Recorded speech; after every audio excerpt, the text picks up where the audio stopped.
हा. करोना काळामध्ये जेव्हा त्याची आई गेली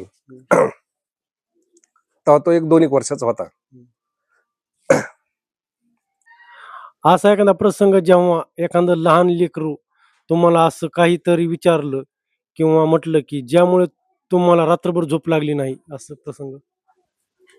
आमचा गौरव एखाद्या वेळेस छोटा होता तेव्हा हमेशा कळीला यायचा.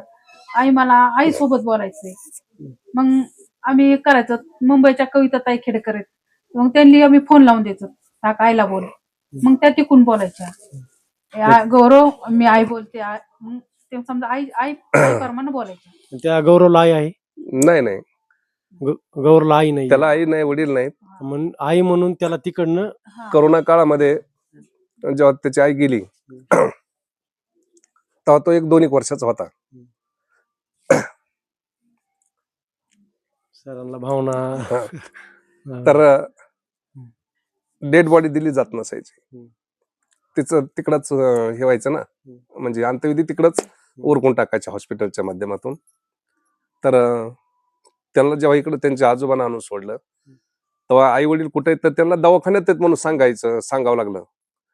तर तो आजही आज तो इतका मोठा झालाय तरी आजही तो तसाच सांगतो की मम्मी कुठे म्हणून जर विचारलं तर ते ह्या दवाखान्यातच म्हणून सांगतो आजही तो.